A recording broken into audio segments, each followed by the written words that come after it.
Pois neste Día de Galicia temos a oportunidade de sentarnos con dous presidentes da Xunta, Alfonso Rueda e Fernando González Laxa, neste Parlamento, un Parlamento que, estábamos falando, se inaugurou con vostede como presidente.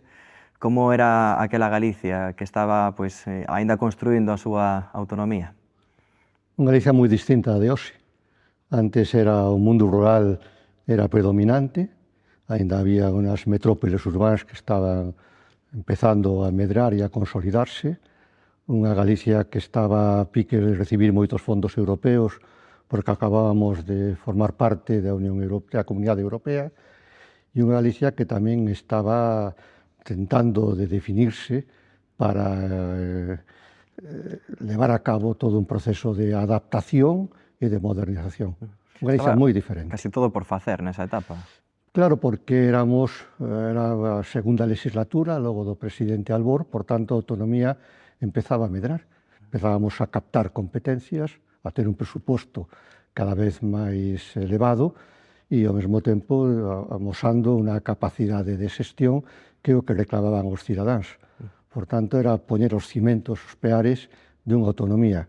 Ao longo do tempo, comprendemos que foi un acerto o desenrolo das autonomías e que os presidentes que seguiron aos primeiros foron fortalecendo o noso país e como estamos ao día de hoxe, nuns casos a vanguarda de moitas actividades e sectores, en outros poñendo os cimentos moito máis sólidos e, sobre todo, tentando que a sociedade avance, se consolide e que teña sempre un ámbito e unha esperanza de futuro, non?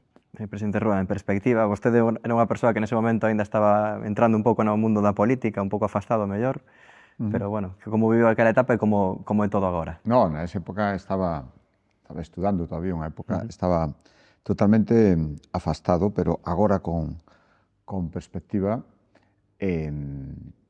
concordo co que di o presidente Laxe, por certo, unha honra poder debatir con estas dúas perspectivas tantos anos despois. Galicia cambiou moito e cambiou para ben, e tiña que cambiar. Tivo efectivamente moitas etapas políticas. Eu sempre digo unha cousa, todos os gobernos que pasaron pola Xunta de Galicia, e creo que por calquera administración, puseron o seu grado de arena e todos intentaron acertarse, en unha dúbida, e tuveron acertos.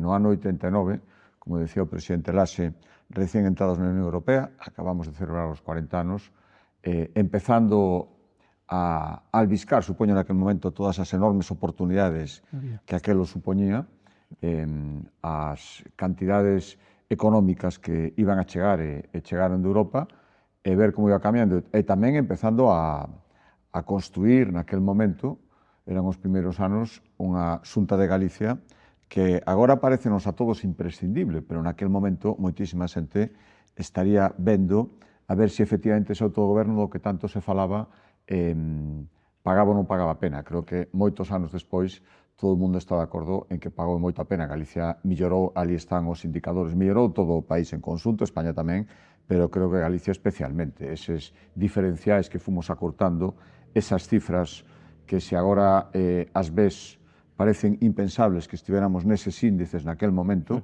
comparados cos que estamos agora, eso foi froito do traballo de todos estes anos. Foron claves as transferencias, non? Que se lograron. É un proceso que sigue aberto, non é pechado, que ainda seguimos falando das transferencias. De competencias e co debate da P9 tamén. Sí. No, vamos a ver, a Constitución non está pechada a nivel de competencias. É unha Constitución aberta, o cual permite que cada autonomía, en función das súas conviccións, necesidades e presupostos, reclame máis ou menos transferencias e competencias. Como era nesa etapa desa, a mí nesa época, por exemplo, eu quero destacar, digamos así, unha competencia que parece pouco importante, pero é trascendental desde o punto de vista autonómico. A capacidade de disolución do Parlamento de Galicia para convocar eleccións. Non estaba contemplada no Estatuto. O Estatuto marca unha serie de competencias exclusivas da autonomía, pero hai outras que se esqueceron no propio debate. Unha delas. Un goberno, un autogoberno, unha autonomía de Galicia cuyo presidente non teña capacidade de convocar, queda limitado na súa propia autonomía. Se non me meto nas outras transferencias, en esa é fundamental. E iso costou moito traballo e moita discusión. Dende unha perspectiva moi centralista, pensábase que cada autonomía se convocaba cando lle petaba, podía alterar o consenso e a realidade política española, e non é así. É dicir, desde a perspectiva nosa, pusemos un elemento garantista que, primeiro, antes de convocar o presidente da Xunta, somete ao Parlamento se hai outra alternativa posible. E unha vez que se constata de que non hai, se pode convocar. O sea, cual fácilmente recuperan unha competencia. Hai outras que, digámoslo así, son as máis chamativas. As transferencias do Insalud, ou das autopistas, ou das universidades, ou de outros elementos. Pero esos son máis sectoriales, e, en cambio, a outra, digámoslo así, é máis institucional. Por iso me quería referir a esa máis que as sectoriais. Si no, logo ten moita importancia. Non pode imaginar agora mesmo calquera presidente da Xunta sin ter esa competencia, que efectivamente políticamente é que se identifica como algún chaman o botón. E creo que é moi importante, e, polo tanto, eso se demostra que, a parte das materiais que supoñían transferencia tamén económica, esa é fundamental. Eu creo que é así, que en toda transferencia, ás veces pensamos, as transferencias que se conseguiron dende aquí, para conseguir unha transferencia teñen que darcha quen a ten, e, polo tanto, tamén, ao mesmo tempo que foron cambiando os gobernos na Xunta de Galicia, tamén foron cambiando os gobernos a nivel estatal, e, polo tanto, houve momentos con máis ou menos predisposición a transferir competencias. Digo porque isto é un movimento en dúas direccións, non se pode analizar solo dende unha. Eu, sinceramente, creo que o noso estatuto está ben feito, e xa, en principio, otorga a Xunta de Galicia de saída moitas capacidades de autogoberno, moitas, que poden ser desenvolvidas tal como están agora. Hai outras que non, e que se foron conseguindo ao longo destes anos, igual que fixeron outras comunidades autónomas, pero eu, sinceramente, sempre fui un partidario, así como hai outras opcións políticas, o nacionalismo sempre está moito máis, na miña opinión, na cantidade, que enténdase o que vou dicir, que na calidade, importalle máis X transferencias que transferencias foron as que realmente adquirimos. Creo que é moito mellor centrarse nalgúnas concretas, conseguilas e ir a polas seguintes. Esa é a miña opinión. Conseguimos non hai moito tempo a xestión do litoral, era fundamental. Comunidade Autónoma de España con máis kilómetros de litoral, con máis vida económica e persoas establecidas no litoral, era lógico poder xestionalo como xa facían outras comunidades autónomas dende Galicia, dende a nosa propia terra. Agora estamos coa transferencia da P9, tamén unha transferencia, podemos falar diso tamén, pero eu prefiro ir competencia a competencia, conseguila, ir a pola seguinte. Eu estou seguro que, se nos obcecamos no número, se hai alguén que non che quere transferir competencias, o primeiro que quere é que lle pidas moitas, que fagas un barullo, e ao final escollas que considera menos importantes para soltalas, e as que quere reter desas nin discute. Por lo tanto, eu vou discutir dun en unha e de dúas en dúas e ir a por elas. Pero, de entrada, creo que os que aprobaron o Estatuto de Autonomía fixeron un gran traballo, e Galicia tiña, como nacionalidade histórica, moitas posibilidades de autogoberno xa no propio Estatuto de Autonomía. Dentro dese marco actual, logo, podese continuar avanzando nas liñas de aumentar o autogoberno, de conseguir, de continuar nesa senda? Yo creo que sí. Sí, a Constitución non o impide. Cada vez que, ao meu suizo, por lo menos o meu pensamento, se estamos capacitados para xestionar moito mellor un tipo de competencia, pois apliquemos o principio de proximidade ou de subsidiariedade. É dicir, facémolo nós. Evidentemente, unha competencia leva consigo un presuposto. Efectivamente. Leva consigo unha cantidade económica. Ese servicio ten que ser, polo menos, igual do que está facéndose na actualidade. O obxectivo de autonomía é, unha vez acadada a competencia, é facer un servicio moito mellor, e melloralo. Entón, a veces, por exemplo, no meu goberno, pois non quixemos o Insalud na transferencia, porque sabíamos que aínda non estábamos preparados para elo e tiña un coste adicional para facelo mellor. E por iso creamos o Sergas. Primeiro fixemos os Sergas, todo o Servicio Galego de Sanidade, en todo o mundo rural e en moitos concellos, que logo de pé a transferencia do Insalo no seu propio momento. Pois aquí será exactamente igual. Hai que transferir a AP9? Pois claro que sí. Hai que transferir moitas máis cosas? Pois claro que sí, se estamos capacitados para ello. E eu penso que o personal técnico da Xunta está capacitado para levarlo a cabo. Que ten que levar consigo unha parte económica detrás? É obvio. E que temos que mellorar os servicios a posteriori, pois tamén creo que é unha obviedade e unha necesidade. E aí está, como di o presidente, hai que negociar. Pois negociemos sin mirar, non utilizar o argumento histórico pasado como único elemento para enturbiar unha negociación. Digo esta e digo todas as demais. Eso é o que non debe ser. Hai que mirar pouco para o futuro. É dicir, a transferencia hai que facer? Sí. Hai que defender el corredor atlántico? Sí. Hai que apostar por un futuro de Galicia mirando cara ao que eu quero entender que é a posición do noso país, a atlanticidade e a maritimidade. Pois claro que sí que temos que ir por aí.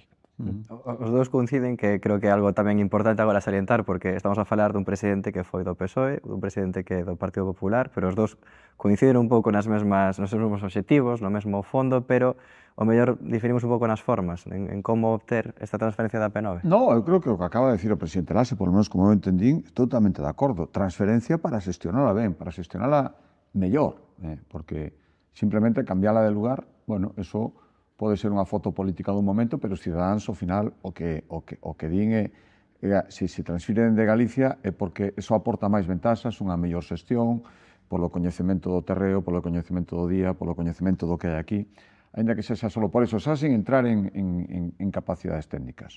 Por lo tanto, nós o que pedimos é porque creemos que se pode transferir mellor. E para que se poida transferir mellor ten que vir financiado.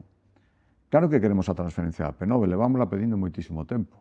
Se aquí mesmo, no Parlamento, onde estamos agora mesmo, tomamos un acordo por unanimidade, que non son nada sinxelos. Tomamos un acordo por unanimidade onde se marcaban as condicións nas que a transferencia tiña que vir. Agora resulta que, cando por fin conseguimos desatascar, despois de moitísimos anos, a transferencia no Congreso, que ten que acordala definitivamente, as Cortes Xerais e o Goberno, múdase o acordo que había aquí e ven con as condicións que o que ven decir literalmente é que as transferencias económicas estarán en función da capacidade económica do Goberno central no momento en que faga a transferencia.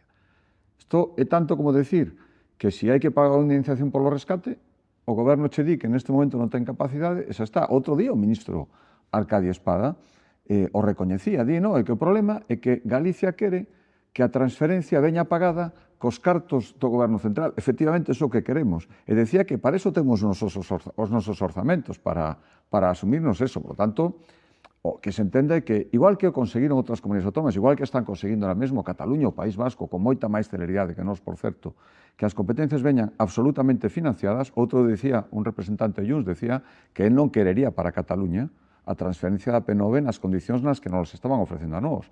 Tanto é tan sinxelo como decir, autogoberno, sí. Competencias que podamos gestionar desde aquí, sí, esas, non outras. E, por suposto, ben financiadas. Agora estamos pedindo, por eso decía que pedir máis calidad que cantidad, unha segunda transferencia que creo que neste momento é especialmente oportuno. Poder dar os permisos de traballo e residencia ás persoas que veñen aquí, que veñen dispostas a iniciar unha nova vida, que hai xente que as quere contratar, non poden estar esperando, como están esperando agora, máis 2 anos e máis, a que o Goberno Central lles dé unha autorización. Nós podemos facer moito máis axilmente e queremos esa transferencia tamén, porque eso vai redundar aquí na xente que quere traballar, os que os queren contratar, postos de traballo que son necesarios están sin cubrir, transferencias útiles. A min unha lista ao estilo nacionalista, eso é foto dun día, pero aporta pouca utilidade. Un debate que está aparcado é o da reforma do Estatuto. Non se está falando máis cousa. Xa que estamos falando de autonomía. E outro que está moi en boga é o do financiamento autonómico. Podría valorar un pouco esta cuestión. Son debates duros, ¿no? Digámoslo así, y muy conceptuales. Supoño que a todo o mundo le interesa a financiación autonómica en un principio. A mí é un debate conceptual e moi interesante que require tranquilidade para poder enfocarlo. Até agora, o sistema de financiación autonómica, o modelo plantexado, non levou consigo ningún éxito, porque aquelas comunidades autónomas transgresoras de normas non foron penalizadas. E segundo, se parte dun concepto con dúas excepcionalidades, el País Vasco e Navarra, que alteran todo o equilibrio do conxunto das comunidades autónomas. O concerto e el acordo con Navarra e el País Vasco alteran, entón quedan varias ao resto das comunidades autónomas. Ese é lóxico, e eu tamén defendín, e o presidente Roda está a facer, que Galicia ten que defender a súa singularidade, basada en moitos rasgos, dispersión de poboación, edade, etcétera, moitos. Pero claro, isto é un posicionamento singular de cada comunidade autónoma, que ten que encaixar con el resto, el conxunto del Estado, del resto das comunidades autónomas. Por tanto, é un sudoku moi difícil de encaixar. Se deixámolo en términos de que o fagan os catedráticos de Facenda, non chegamos a ningures. A experiencia témola. Moito libro blanco, ou, bueno, blanco, gris, azul, vermello, de os colores que sea, pero non. Hai que introducir términos políticos. E ao mellor, en términos políticos, pero de asunción de unha lealtade recíproca. Eu estou pensando en defender o meu, a miña singularidade, pero tamén sei, non sei, por exemplo, Valencia ten moitos inmigrantes e nós temos menos, pois atopar cal é a fórmula para que tamén o coeficiente dos inmigrantes puntúe, aínda que nós aínda somos moi poucos aquí, os inmigrantes que hai no noso país. Pois iso non é fácil, pero si eu estarei detrás da Xunta de Galicia e do presidente que defenda a singularidade galega. Porque sí, por nada hai que defender. Pero tamén exixíndolle a miña autonomía e o seu presidente, bueno, que tamén comprenda o que demandan os restos para chegar a un acordo. Eu sou un forofo, un defensor do consenso, do acordo entre partidos. Por tanto, creo en ese consenso, creo en ese acordo e loitaré para que seña así. Por tanto, o único que pido é defender o noso, pero tamén entender e exixirlle aos outros que tamén entendan o noso. É dicir, eu entenderei o exemplo que puxen de Valencia, pero tamén quero que os valencianos, os cataláns, os murcianos, os andaluces, entendan o meu. É dificilísimo, moi difícil. Eu sei que é moi difícil, pero é unha asignatura que temos que resolver, porque non podemos estar así, tirando os libros en riba da mesa e os argumentos e non acadando ningún resultado positivo.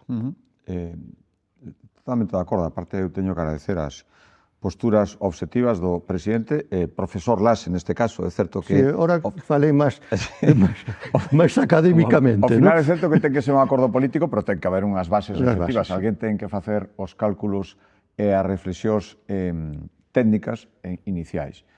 Eu estou absolutamente convencido, primeiro, da necesidade de chegar a un novo acordo de financiamento autonómico, e que levamos casi 14 anos co anterior. As circunstancias mudaron moitísimo neste tempo. Segundo, a única maneira de acadalo é facendo entre todos. Porque como o sistema SESA, como se está intentando, chegar a acordos individuais, vai ser imposible que eses acordos individuais, cando estamos falando de repartir unhos recursos comuns, se creemos que son comuns, porque entón xa non creemos en que formamos parte dun país, vai ser imposible que todos estén satisfeitos. E a terceiro convencemento é iso, que o único acordo posible de financiamento autonómico vai ser aquel que nos deixa a todos razoablemente insatisfeitos. Pensando todos que podíamos conseguir algo máis, pero que tampouco nos foi tan mal dadas as circunstancias. Eso quererá decir que todos podemos poñer en riba da mesa as nosas singularidades, que efectivamente, decía o presidente Laxe, son moi diferentes. O noso problema non é o crecemento moi rápido da poboación, aínda que estamos crecendo, é certo, despois de moitos anos de baixar. O noso problema é que aquí os servicios son máis caros de prestar que en outros sitios. Temos dispersión poboacional, poboación máis envellecida, iso tamén costa cartos, iso é a nosa reivindicación. E, polo tanto, todo isto tenemos que poñelo conjuntamente, porque como se fale en capiñas con cada un vai ir o seu, algún pedirá, pois o que decía o presidente Laxe, pois pedirá, está pedindo aquí o nacionalismo, un cupo autonómico singular, un fuero, como teñen. Eso rompe todo, fai todo imposible, temos dous e todo, e eso fai o sistema máis complicado, como isto se queira, como se está querendo, falalo un a un, será imposible, porque cando cheguen os últimos, o que pediron os primeiros, se lles deron a razón, será imposible contentar os últimos. E se se está pensando nos últimos, os primeiros digan o que digan, lles van facer caso. Por lo tanto, non hai que ter ningún medo a sentarnos e falar. No ano 2009, cando se pechou o último acordo de financiamento, levou tempo, todos discutiron, e ao final houve un acordo. E, por lo tanto, agora ten que ser posible outra vez, senón é que levaremos desto falando anos e anos e anos. A posición inicial de Galicia de partida que nos queren dar, somos o 6,5% da poboación, o 2,7% de financiamento, é que eso non vai arranxar ningunha conversación bilateral. Se o que se pretende é que nos contentemos con subir 2 décimas e quedar dos penúltimos en financiación, eso non. É o que quero ir a discutir cos meus compañeros presidentes e presidentas autonómicos, cos conselleiros de Facenda, discutan antes entre eles e, como se fixo sempre, chegan a un acordo. Senón será imposible. E xa o estatuto, se non hai capacidade de consenso para un modelo de financiamento, o estatuto aquí, pois, podría ser moi parecido. Pero volvo a decir o de antes. Creo que, sin desbotar que se podía reformar o estatuto para algunhas cousas, creo que o noso estatuto ainda ten percorrido para seguir desenvolvendo e non é a prioridade absoluta neste momento modificalo. É moito máis importante chegar a un acordo de financiamento. Sí que é certo que polo que están a falar, ao final, tanto non só polo que comentan aquí, pero tanto PSDG como Partido Popular ou Xunta, falan de ter en conta as singularidades e as características propias de Galicia. Así que digamos que tampouco hai tantas diferencias, ao fin e ao cabo. Bueno, hai algunha, non sei as que hai cando se plantea políticamente. Desde o punto de vista teórico, digamos académico, hai algúns principios que non son bons. Por exemplo, o principio de ordinalidade. É dicir, que non pode superar unha comunidade autónoma a outra, que é o que din os defensores de las tesis de Cataluña. Non ten sentido. É dicir, se eu, polas razóns que fora, é dicir, por razóns objetivas, a miña comunidade autónoma adica un esforzo a unha actividade e esa medra moito e, por tanto, aumenta a riqueza do país, que pasa? Eu non podo superar a Cataluña. O galla que pase a Cataluña. E que pasa? En ese momento quedo penalizado. Ese é ese principio que están defendendo algúns, os que eu estou completamente en contra. En outro sentido, tamén estou en contra daquelas comunidades autónomas que dicen, no, yo es que estou mirando para o do lado e o do lado ten un pouquiño máis. Non mires para o lado, mira para ti. Mira con tus propios indicadores que o que tes. E entón, a ver hasta onde podemos ir. É posible o acordo? Pois eu supoño que sí. Terá que haber acordo, tenlo que haber. É dicir, un país non pode estar pendente de un desaxuste no campo da financiación. Porque o exemplo está cando veñen estes fondos Next Generation que necesitámolo para abordar procesos de adaptación. Bueno, pois se sabemos cual é a nosa financiación e sabemos cual é a cuota dos fondos, pois sí podemos levar a cabo un programa económico solvente e sólido, non?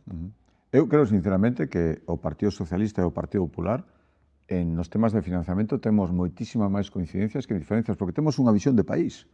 E creemos que todas as comunidades autónomas forman parte dun país que pon en común os seus fondos e despois o reparte de acordo a principios de equilibrio, de solidaridade interterritorial. O problema ahora mesmo é que quen preside o país, o goberno central, non está por a labor de facer o reparto así. Se nos principios estamos de acordo, outra cosa son os nacionalismos, que pensan exclusivamente no territorio no que están, e o resto dá igual. Bueno, pois, Eso nos leva, en o caso de Galicia, a salir moi perxudicados, realmente, ¿no? Porque tamén necesitamos dos aportes de outras comunidades autónomas. Pero nos principios, nas singularidades, sinceramente, penso que o Partido Socialista, mesmo aquí en Galicia, e no Partido Popular, xa que é unha opinión personal, temos moitas máis coincidencias que diferencias. Outra cousa é, despois, a maneira de facelo efectivo e sentarnos a repartir. Pero xa non depende de aquí. Falaban tamén un pouco da riqueza de Galicia, no debate do financiamento autonómico, pois falábamos tamén un pouco da potencialidade de Galicia como país, como comunidade autónoma, cunha economía que medra, que pouco ten que ver co que había a finales dos anos 80, non? Que situación nos atopamos agora, con grandes empresas que están en todo o mundo, vemos o nome de Galicia en moitos lugares do mundo, que economía temos hoxe? Primeiro, medra. Levamos moitos trimestres consecutivos medrando. Cosa que non fan outros países europeos, que atravesan certas crisis. É certo que medramos un poquinho por baixo da media española, pero medramos, xeneramos emprego. Hai algo do que aínda non presumimos. Se nos collemos de calquer actividade económica e miramos as 7 primeiras empresas que lideran a facturación, a xeneración de emprego, os produtos enlleiros desas actividades, hai sempre unha galega. É dicir, que nosas empresas punteiras están entre as 7 primeiras de cada actividade. Iso é moi importante. Algo que nos impensable falta? aí, claro. Para min, se teño que facer unha petición ao presidente Rueda, é dicir, poñamos unha imaxe de marca país, definámonos como tales. É dicir, cando va a Nueva York sempre aparece I love Nueva York, cuando vamos a Francia aparece la Torre Eiffel, cuando vamos a no sé, aparece el Coliseo Romano. Que aparece aquí no noso país? Cal é a imaxe de marca? Porque se non fóramos capaces de poñer eso, o presidente Rueda vai decirme Galicia calidade, vai decirme eso, sei. Pero non fai falta, só dixo o presidente Laxe. Sí, teñámonos todos en mente. Pero ten que ser aínda máis potente. É dicir, eso non deixa de ser unha marca que se poda levar, que simbolice, non sei, algo, un color, un obxecto, un dibuixo, un legado, algo. É como os coches, se eras un coche alemán, se é robusto, se non, se pequeno un coche xaponés, se é outro inteligente, a mellor hora será un coche chino, non? Bueno, pois algo deso, eso que falta, porque o país sí que avanzou moito, moitísimo, e en todos os sectores. Temos empresas que están xenerando moita capacidade de acoller o talento. E os galegos definímonos por ter moita tolerancia. O sea, que se temos tolerancia e talento, faltanos un poquinho de tecnoloxía. Con esas 3 T's, creo que poñeríamos ben o país. Non sei se firma o presidente Rueda co... Salvo Galicia calidade. Bueno, Galicia calidade ao final é unha plataforma e todo o mundo podes ir metendo aí e despois hai que ir sacando... Claro, pero eu digo esa imaxe de un país. Eu entendo o que queres decir. Vamos ver, milloramos moitísimo, decíamos ao principio, non? E ademais milloramos, creo que un mérito, que é deixando que non se caiga o que sempre nos ten que definir, que é unha das cousas que collendo un pouco o ante o que decía o presidente Laxe, que este sempre foi un país con sector primario potentísimo, seguimos tendo unha frota pesqueira, a pesar de todas as dificultades que hai nas e moitas, empezando por as dificultades que se poñen en Europa, seguimos tendo unha flota pesqueira en todos os mares do mundo e moi recoñecible, eso non se pode perder, e todas as industrias derivadas, o medio rural, todas as... Seguimos tendo a mitad das cabezas de gando vacún de España, transformamos casi o 70% xa do leite que se produce. Todo eso non se pode perder. Ahora temos o reto do relevo xeracional no agro, que pasa nese sector e en outros moitos, pero seguimos mantendo un nivel moi aceptable, sector forestal, e agora xa estamos competindo en cousas que parecían impensables antes. Temos a sorte de ter unhas empresas tractoras maravillosas, todas temos na cabeza, empresas galegas que están en todo o mundo e que tamén son marca Galicia, porque teñen aquí, siguen presumindo de identidade, non a perden, todo o contrario, a fomentan, e iso é moi importante, e iso non o teñen a maioría das comunidades autónomas. Un Inditex, unha Estrella Galicia, un Estelantis, espero que ahora tamén unha marca MG, todo eso identifica a Galicia, e que sexamos capaces de de ter a fábrica máis productiva de España de automoción e das mellores de Europa, que seamos capaces de ter estas marcas que venden en todo o mundo. Algúnas non tan grandes ou non tan coñecidas, pero están aí. A oportunidade que temos agora, fundamental, temos un sector TIC de novas tecnoloxías potentísimo que agora, coa economía que nos guste ou non, é a que vai estar aí, as oportunidades na industria de defensa e na industria militar, aquí podemos levar enormes alegrías nos próximos anos en canto á creación de emprego de moitísima calidade, porque temos moitísimo traballo avanzado. As oportunidades que veñen dos nosos recursos naturais, do noso petróleo, que o temos, o vento, unhas condicións fantásticas, a auga, un ben cada vez máis preciado, aquí témola para producir enerxía e, ademais, coas novas formas de hidráulica reversibles que son as pilas do futuro. A minería, hai un estudio da Universidade de Santiago que fala de ata entre 45.000 e 50.000 millóns de euros de riqueza que se poden producir. Todo eso temos que aproveitalo e todo eso non o teñen a maioría das comunidades autónomas. Por eso temos que ter a inteligencia, porque a capacidade do talento o temos, de non pegarnos tiros no pé, de non decir que non se pode facer nada por sistema, de negarse a buscar calquera posibilidade e desaproveitar esas oportunidades. Se facemos as cousas ben, sin demagoxia, con sentidiño, creo que Galicia ten un futuro económico na nova economía por diante, francamente, moi esperanzador. Déxame defender o meu. E tres universidades públicas. Tres universidades públicas sobre as que, por certo, a Xunta de Galicia acaba de facer descansar todo o I máis D máis I, porque están nas universidades, efectivamente. Pero están aí para poder... Sen ninguna dúbida, son indispensables, serían insustituibles neste momento. O noso sistema de investigación descansa nas universidades. Estamos poniendo foco nas potencialidades, pero se cada tamén poderíamos facer un diagnóstico daquelas cuestións o mellor que sí teríamos que reconducir ou mellorar. A meu xuicio, hoxe temos como elemento, digamos, de chamada de atención, o tamaño reducido das nosas empresas.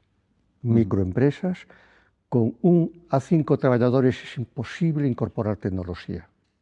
Por tanto, ten que aumentar o tamaño da empresa. O segundo, incrementar o nivel de automatización, robotización, digitalización de nosas empresas, que é o futuro. E o terceiro, a productividade, a eficiencia, ainda é baixa, por mor do tamaño, fundamentalmente. Se iso lo conxugamos con unha mellora dos salarios, que podense mellorar os traballadores, que medran menos do que medran os beneficios das empresas nos últimos anos, a xente estaría mellor, habría unha maior, digamos, satisfacción no traballo e, por tanto, podríamos ser máis efectivos. Pero é radica. A segunda sería, pero estamos la cometendo, por tanto, para mí xa non é problemática, que a internacionalización da nosa economía, das nosas empresas. O, se se quere, o posicionamiento exterior da marca Galicia. Somos das poucas comunidades autónomas cuyo nivel de exportación é notable. Temos un saldo positivo. Nos exportamos máis do que importamos.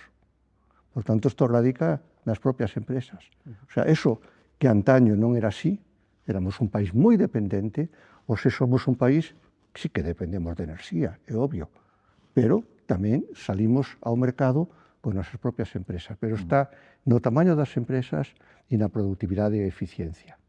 Sí, bueno, eu engadiría dúas cousas nas que son retos e, por lo tanto, cousas que podemos facer mellor e temos que mellorar, ¿no? O tema das infraestructuras, estamos donde estamos, na esquina de Europa e na esquina de España, e, por lo tanto, eso que pode ser unha vantaxe para o transporte marítimo, por exemplo, para o transporte terrestre, que o maioritario agora mesmo, sobre todo cara a Europa, temos que mellorar moito. Por exemplo, onte había unha reunión aquí de varias comunidades autónomas onde se concluía que podemos incluso dobrar a nosa produción se houbera un bo transporte ferroviario de mercancías, ¿no?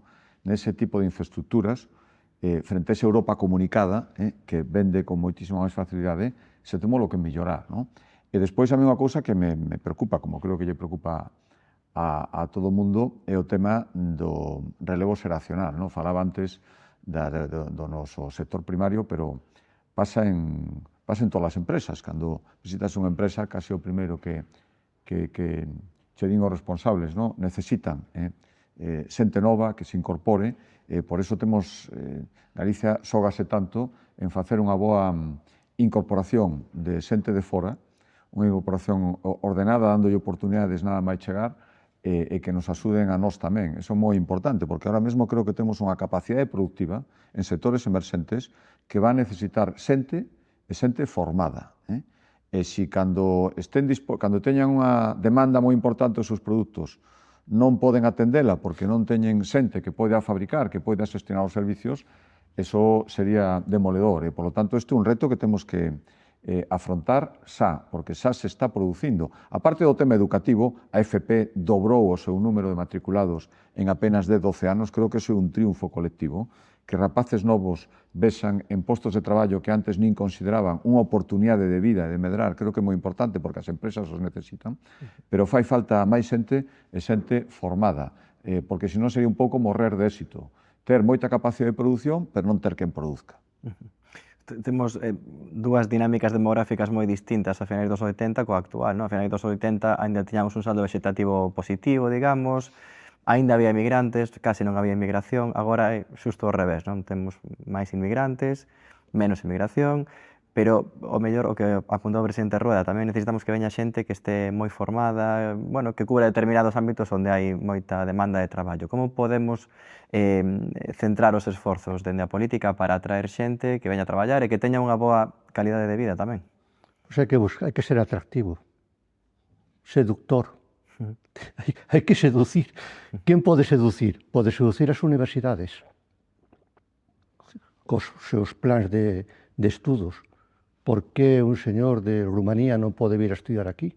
Ou un señor de Chile pode vir a estudiar a unha universidade galega? Temos que ser esos seductores atractivos.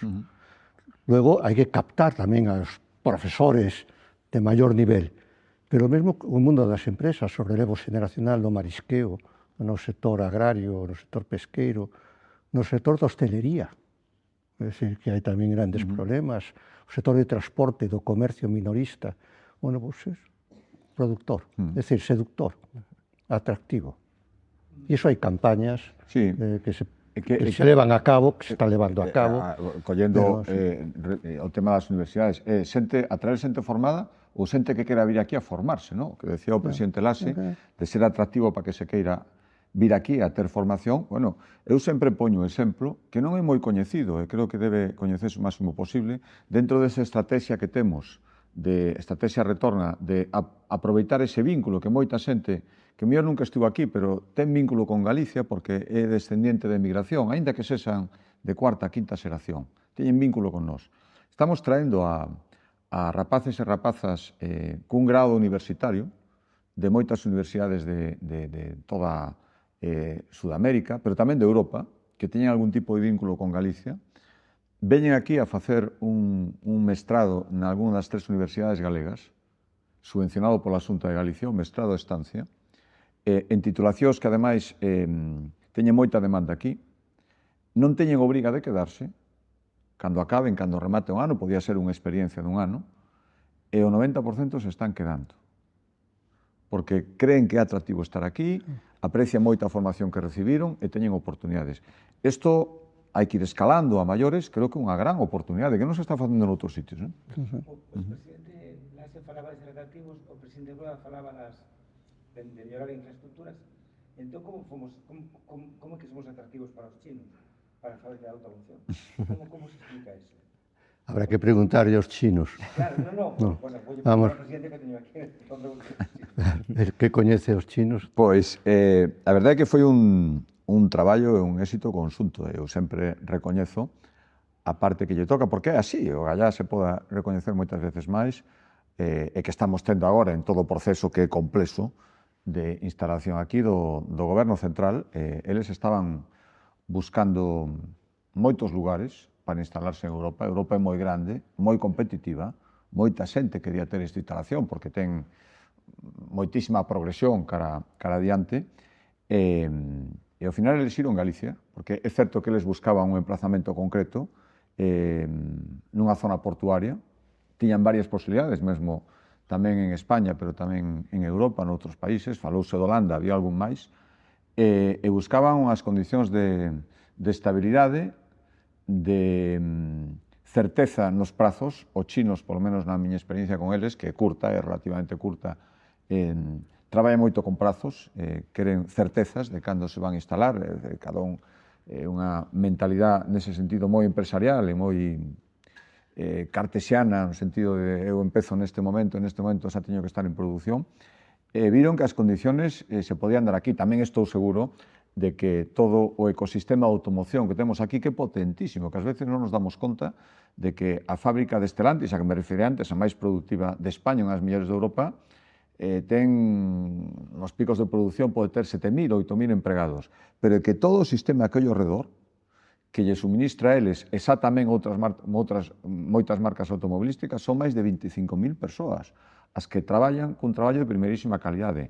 Neso, estou seguro que tamén se fixaron, porque necesitan esta fabricación aquí, aparte unha das condicións para que poidan vir a Europa, e supoño que todo isto, en conxunto, e o traballo de ir ali, de estar con eles, eu, desde logo, sempre conto que foi a viaxe máis intensa desde o punto de vista de reunións / exámenes, e como isto, baixando hasta o detalle. Podo contar a anécdota, o barco que, unha anécdota, o barco que chegou recentemente, que deixou aquí un barco Ro-Ro, pois casi 1.000 vehículos, eu chegou un momento en que me vía co número 2 dunha empresa mundial, falando de que había un norai no porto que había que retirar porque senón o barco non entraba ben. Chegamos desde ese nivel de detalle a cousas moito máis técnicas e moito máis complexas. Por lo tanto, foi un traballo conxunto e, ao final, eu quero pensar así que nos ven como país e como comunidade autónoma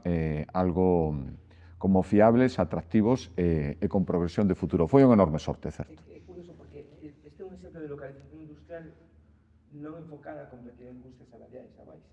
No. Pero basada en localización. Claro, claro. E entón, aí é onde entro eu como, non como expresidente, por lo que me gusta a mí, ¿no? Es decir, la defensa do marítimo, defensa del concepto marítimo, que é de os presidente de Portos do Estado, por tanto, por eso. E a mí de pesca, fíxate, sempre estou, como digo, me autodefino como un economista do salitre, porque sempre estuve metido en esos líos. Pero el mar es el desafío do presente, non do futuro, do presente. Falamos de economía azul, todas estas actividades, construcción naval, biotecnoloxía marítima, drones marítimos, la armada, todo ese tipo de actividades, turismo, todo eso va a ser el futuro. Hai unha loita por el acaparamiento dos océanos. Esta pelea del Irán entre Estados Unidos é peaxe por navegar. Están discutindo canto hai que pagar porque pase un barco. Bueno, Galicia, Atlántico, marítimo. Claro, un chino de una producción automovilística, como dijo el presidente Rueda, que lo que le interesa es garantir a cadea de suministro de todos os componentes, non se vai fixar en un pobo do interior de Europa, donde están as outras fábricas, están en Hungría, as de los chinos, estaban en Hungría. A seguinte es atlántica, es marítima, é máis fácil. E nós temos os portos, para que? Para os grandes centros impulsores do desenvolvemento de Galicia, son os portos. E aí hai que exigir, claro, o ferrocarril que chegue aos portos, e aí tiramos de todas as reivindicacións que están en riba da mesa do seu despacho e dos debates aquí no Parlamento. Pero, bueno, va por aí. Eu estou convencido de que vai por aí. Esa posición estratégica de Galicia nesa esquina peninsular, pero que ten unha autopista marítima enfrente. Teníamos esquecido a esa posición de Galicia. Estamos intentando aproveitarla outra vez. Pero unha vez que este aí, de novo va a aparecer eso que se chamaba la autopista del mar. Pero vimos a ligar con Tánger. He pasado mañana con Dakla. E outro día con Sudáfrica. Es decir, porque íbamos a mirar a Santos, en Brasil, íbamos a mirar en Colombia, a Cartagena de Indias, y vamos a mirar a Caucedo, la República Dominicana. Eso es lo que vamos a mirar. Sí, para mí es donde está abierto la gran revolución de Galicia. É o meu xuicio, porque é unha perspectiva tan grande a que se abre novedosa en a que ti estás en ventaxa con respecto a aqueles países do centro europeo, que eran os grandes beneficiados cando nos anos 2000 empezou a haber a ampliación de Europa. Foron para lá, pero ahora non. A economía, a inversión non vai para ali, vai para o océano, vai para o mar. Sí, no, pero eu creo que un pouco así, a economía marítima, bueno, neste caso concreto, viñan buscando exactamente eso, xa non é un porto como un lugar onde se cargan e descargan mercancías, sino onde se produce economía ali pegada, todo moito máis rápido, máis fácil de transportar, o porto exterior de Ferrol é unha gran vantaxa tamén, todo cerca para movelo todo rápido. Eso, creo que ali, donde tuvemos moitos inconvenios durante moito tempo, porque todo miraba a terra dentro, agora vais a convertir nunha ventaxa moi importante e creo que esta é a primeira demostración. Sí, esta é unha das grandes novas que temos nesta década seguramente, non? A chegada desta xigante a... No, pero apuntou antes, perdón, que te corte, pero antes o presidente Roda apuntou unha cosa, non nos olvidemos das industrias de defensa. Defensa non é sentido de loitar, non, defensa é sentido de seguridade. De seguridade. A defensa é para estar seguros, non é para ir ao de liorta. E iso, o campo que hai aí é enorme. Como pode competir Galicia con outras comunidades ou con outros países para traer inversión en materia de defensa? Que te conte. Bueno, creo que xa estamos facendo. Temos aquí industrias da defensa de referencia, donde temos unha empresa de vehículos blindados, por exemplo, donde países dos 5 continentes veñen aquí, desplázanse. Incluso coincido en algunha visita con membros dos exércitos de moitísimos países, algúns, insisto, moi lonsanos, que veñen aquí e teñen aquí un referente de fabricación de primeirísima calidade. E en torno a eso foise creando un hub tamén que agora, por iso falaba eu de aproveitar as oportunidades. Nos, e iso tamén, creo que non o fixo ninguna outra comunidade autónoma en España, vendo vir todo isto, dende hai un ano e medio, estamos axudando as empresas, algunhas pequenas, non teñen que ser tamén grandes empresas, que ven unha oportunidade na industria da seguridade, da defensa, a que se reconvertiran. Iso costa cartos, hai que obter clasificacións para poder optar os contratos, todo ese traballo xa está feito, foise facendo durante este ano e medio, e agora, que creo que van chegar as grandes oportunidades, Galicia vai estar especialmente preparada. Por eso decía que creo que temos moitas posibilidades e sin deixar a súa actividade tradicional tecnolóxica, están preparados para optar estas oportunidades. E volvo a decir, querámoslo ou non, e agora que me tocou durante este ano viaxar prácticamente todos os meses a Bruselas vendo como se negociaba o novo período económico, querámoslo ou non, unha parte, dende logo, moito maior da que había ata agora do orzamento europeo, vai se dedicar a estas cousas. E quen aproveite esas oportunidades creará riqueza nos seus territorios, e os que non, non. E creo que Galicia vai non facer. A chegada de Saica a Ferrol vai axudar a unha zona como Ferrolterra, que ao mellor estaba inmersa nun declive demográfico, a recuperar seguramente, tamén recuperar a economía, pero que ten un problema en común co resto de Galicia e tamén co resto de España, que é a vivenda. Non sei, dende a Xunta, está a traballar na construción de moita vivenda pública, o reto dos 8.000 para o final da legislatura, pero que máis se pode facer? Chega con vivenda pública, que máis propoñen encima da mesa os presidentes? A xente máis nova. A vivenda, ese gran problema da xuventude, un dos grandes problemas. Se queren salir de casa ou se queren ir a traballar a outro lado, necesitan un sitio onde vivir. Por tanto, a vivenda é básica.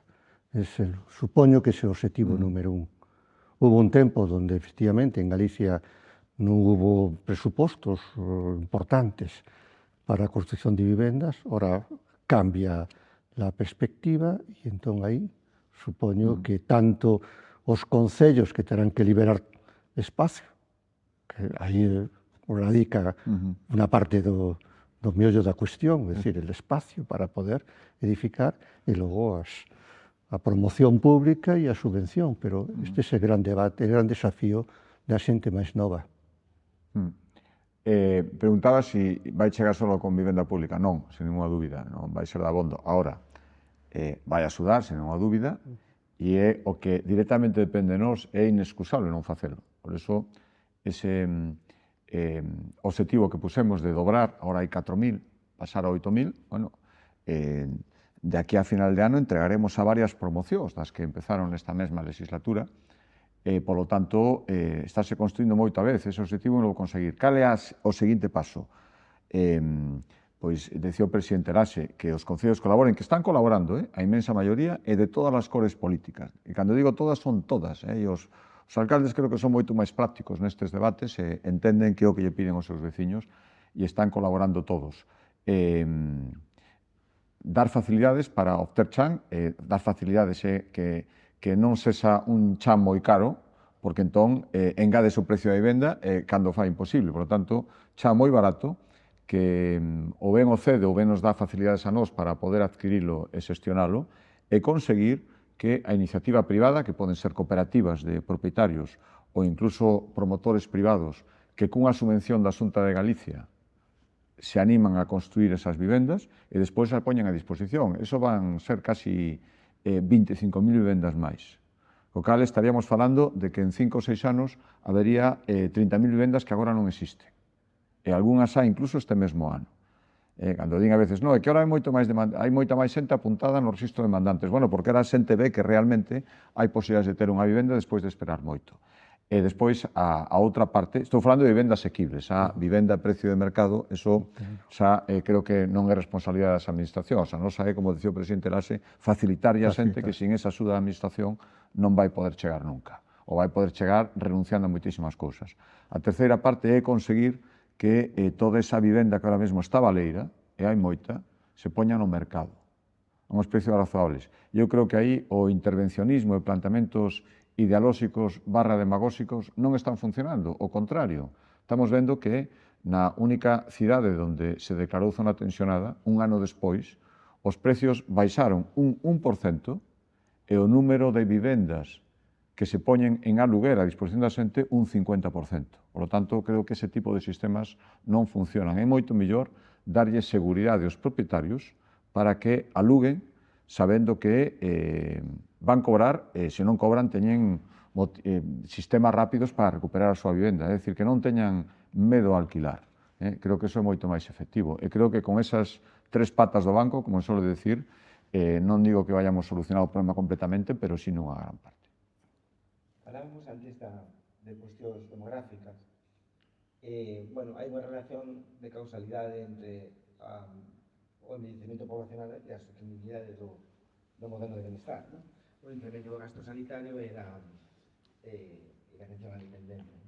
Entón, bueno, eu creo que esta é unha cuestión moi relevante, ¿no? Como soster o actual modelo de benestar. Pero está moi analizada e, sobre todo, moi interiorizada dentro dos gobernos. Eu penso que, dende hai tempo, sabemos as proxeccións demográficas é o máis fácil de calcular. Sí. A incertidume económica é imposible saber onde va a haber un axuste ou unha disolución, pero a demografía sí, se calcula facilmente. Por tanto, está interiorizado. E todo o mundo sabe que va a haber un proceso de avellentamento da poboación en China, na India e tamén en Galicia. Por tanto, eso sí que está. Sabemos, por tanto, que eso habrá poboación inactiva, sabemos que población con maiores prestaciones sociales, maior gasto de fármacos, maior incremento de médicos, de establecimentos de residencias de terceira idade e de instalacións sanitarias. Sabemos, pois iso é pouco a pouco acomodándolo. Pero para iso falamos antes do reclamo de inmigrantes.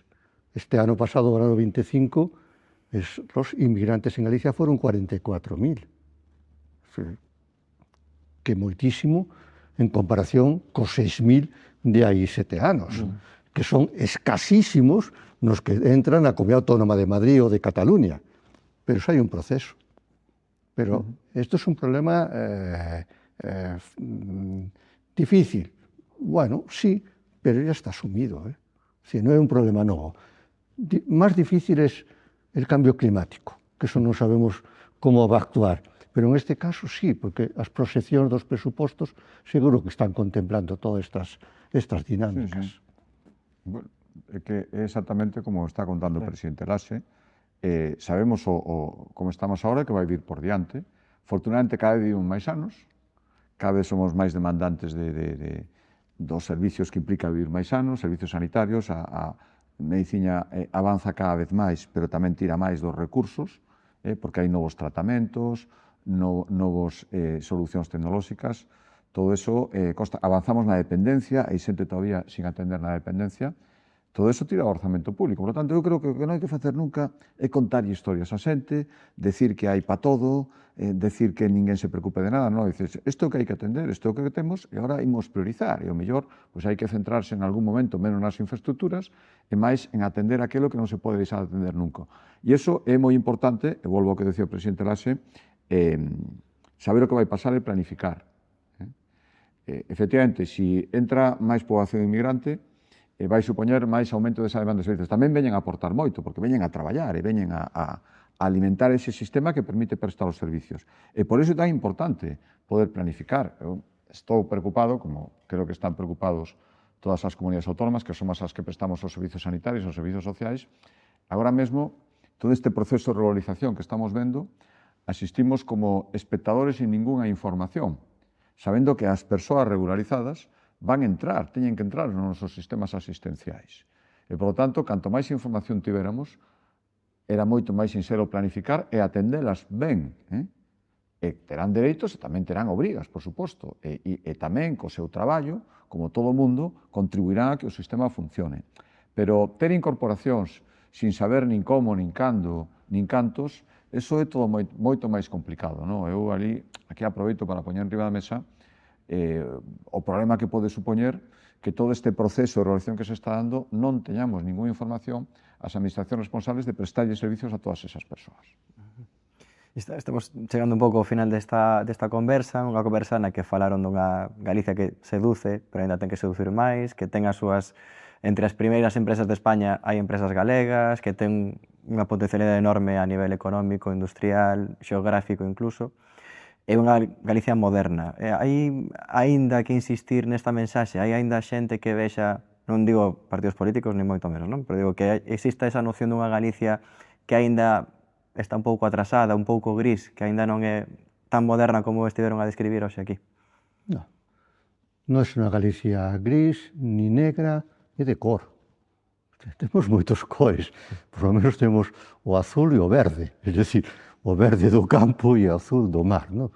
Eu penso que non, que é unha Galicia moi leda, moi leda e moi confiada.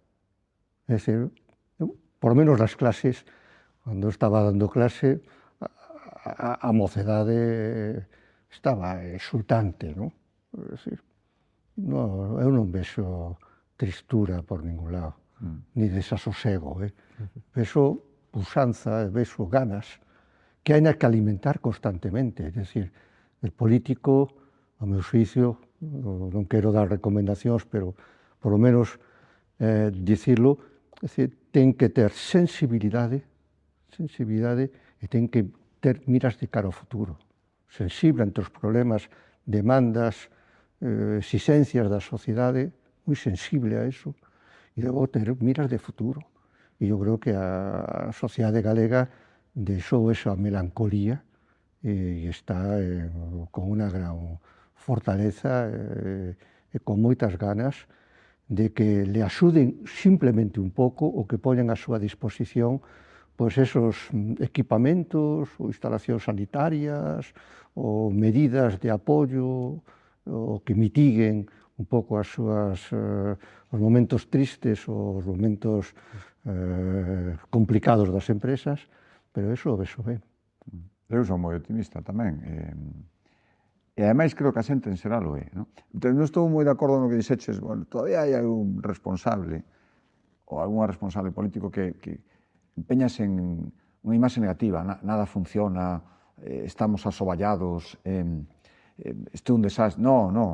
Claro que hai cousas que mellorar, pero hai que falar en positivo tamén, non falar en negativo non renta, como din agora os rapaces, creo que, a máis é que creo que temos razóns de sobra para ser optimistas. Eu cando vexo orgullo, sobre todo a xente nova, xente que galega, o orgullo, que se ten porque son conscientes que estamos nun bon momento. Como nos mira a xente de fora, que hai que salir fora, xa non digo salir fora de España, salir fora de Galicia, que é aquela comunidade autónoma, e ver, eu digo sempre, pero o sinto de verdade, eu creo que Galicia está de moda nestes momentos agora, non?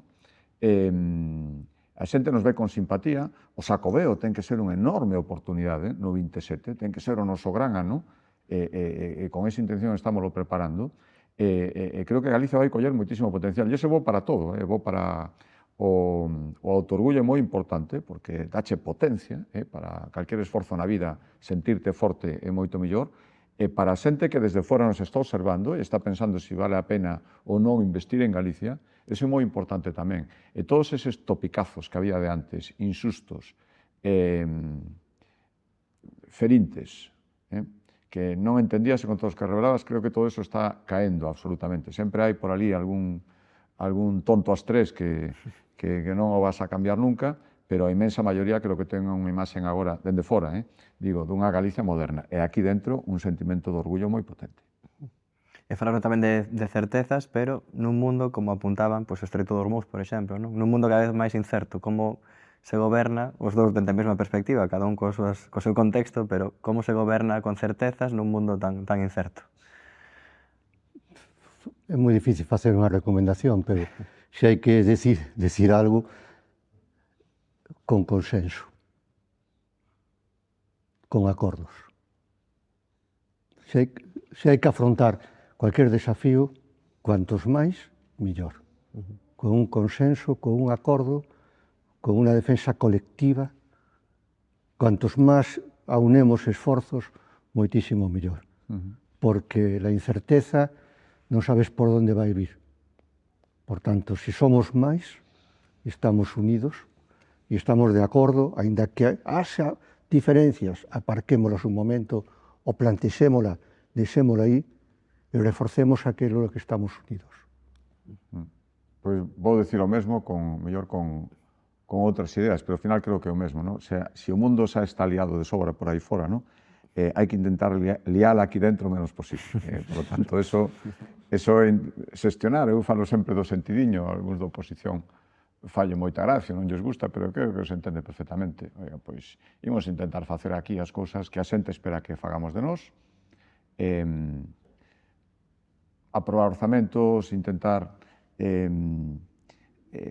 cumplir coas nosas obrigas, e estou de acordo, intentar, polo menos intentalo, xerar acordos, e fuxir da polarización que vemos por aí fora, en canto cruzas un pouco para Ornelo, esa polarización tremenda, uns van do outros noutro, en medio, eu creo que aquí hai que intentar, polo menos intentar, que en Galicia eso sexa menos. É difícil abstraerse dese ruido que ven de Madrid. Pero hai que conseguilo, hai que intentarlo e hai que conseguilo. Non é fácil porque formamos parte ao final para moitas cousas, os medios de comunicación, redes sociais, a xente que entra e sale, pero eu creo que eso aquí, afortunadamente, non existe, e ao final ves que o mapa político é moi diferente, non?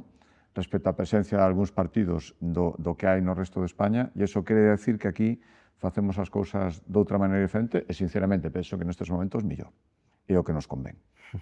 Pois, presidentes Fernando González Laxe e Alfonso Rueda, moitísimas grazas por esta hora que compartimos aquí no Parlamento Galego. Gracias a vos por ter esta oportunidade, e tamén gracias a ti, presidente, por manter esta charla que penso que foi moi positiva, por lo menos intento que fora positiva e que redunde en que os cidadáns de Galicia podan atopar en aqueles responsables esa posibilidade de unir forzas para resolver problemas e acadar acordos. Pois unha honra, presidente, moito máis neste edificio que ti inauguraches, ademais, que é un símbolo, creo que, de moitas cousas, de como fomos medrando a mellor.